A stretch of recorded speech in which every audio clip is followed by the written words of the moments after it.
Isang mapagpalang umaga po sa ating lahat. Muli ako si Mia Sebastian and welcome to our daily devotion with Pastor Russell Ocampo. And today our devotion talks about paano mag-aral ng theology. So our concept is all about predestination, Arminianism versus Calvinism.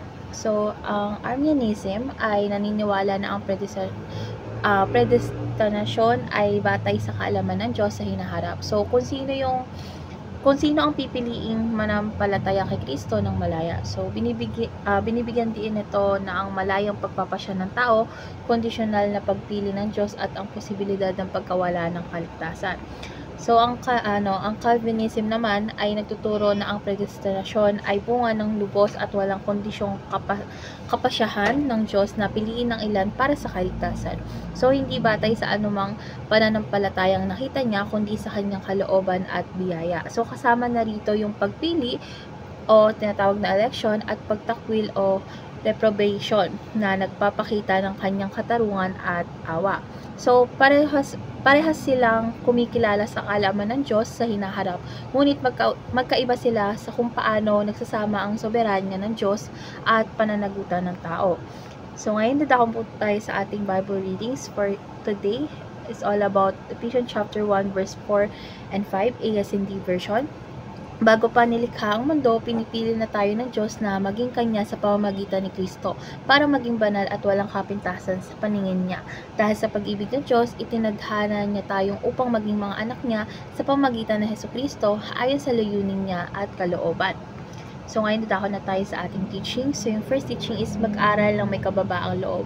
So syempre, wag tayong magmalaki sa ating mga kaalaman, kundi lagi nating kilalanin na ang Diyos ang tunay na may lalim ng karunungan. So dapat mag-aral tayo upang mas lumalim yung pagsamba at hindi ang paggayabang natin. Second is mag-aral kasama ng ibang mananampalataya. So syempre, yung pag-aaral kasi ng teolohiya or theology ay higit na mabisa kapag may discussion at pagtutulungan. So, sa pamagitan nito is mas napapalawak ang ating pag-unawa at mas umaayos ang ating mga ugali. So, last teaching is mag-aral ng may pananampalatayang ang Biblia ang sukdulan ng otoridad. So, syempre, hindi tayo babase sa tradisyon o opinion dahil hindi ito batayan ng katotohanan kundi ang salita ng Diyos. So, dapat bumalik at sumunod sa lahat ng ating paniniwala. So, ngayon dadako na tayo sa ating application. So, yung first application is dapat natin protektahan ng simbahan laban sa maling aral. So, kapag may matibay tayong pundasyon sa tamang theology, ay hindi tayo basta-basta na lilinlang. So, napapanatili natin ang katapatan ng Ebanghelyo ni Kristo. Second is dapat natin isulong ang pagkakaisa sa kabila ng kakaiba ng paniniwala. So, syempre, maaari magkaiba tayo ng mga pananaw sa ilang doktrina, pero isa lang ang ating tagapagligtas. So, mahalaga ang pagkakaisa sa espiritu kaysa sa pagtatalo. And last is dapat nating unahin ang pag-ibig, paggalang at pagpapatibay sa isa't isa. So, yung tamang theology ay hindi dahilan upang manlait, kundi upang magmahal. So, ang tunay na layunin nito ay ang ikalago ng bawat isa kay Kristo. So, ngayon dadako na po tayo sa ating last part, which is our discussion. And our discussion talks about bakit natin dapat unahin ang pag-ibig at pagkakaisa kaysa sa mga pagkakaiba ng theological na paniniwala.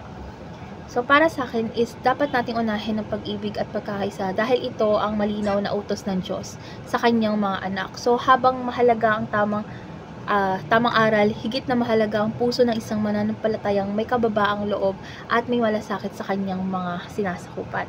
So, sa gitna ng mga pagkakaibang theological ay pinapalawak nito ang ating pagkaunawa at kaya pantay ang ating karakter. So, kung wala ang pag-ibig, kahit gaano tayo katalino sa theology, tayo ay wala pa rin saysay. So, makikita to sa 1 Corinthians chapter 13 verse 2. So, syempre, dahil ang pag-ibig ang siyang tunay na marka ng isang tunay na disipulo ni Kristo. So, ngayon naman po, ilalahad ko ang aking natutunan sa ating devotion ngayong araw. So, ang natutunan ko po na ang pag-aaral ng theological o teolohiya ay hindi lamang para sa katalinuhan, kundi para sa kabanalan.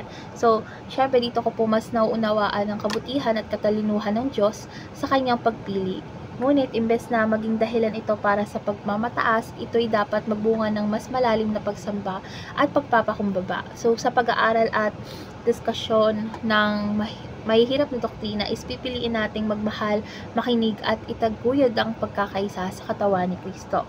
So let's pray na po. Lord God, maraming salamat po sa karunungan na mo na lampas sa aming pagkaunawa. Lord, turuan mo po kaming mag-aral ng iyong salita ng may kababaang loob, may pananampalataya at may pagmamahal. Lord God, ingatan mo po kami sa maling aral at pagkakabahagi at turuan mo po kami magkaisa sa kabila ng aming pagkakaiba.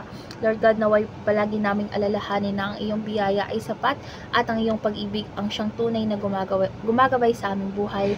Sa pangalan ni Jesus, Amen.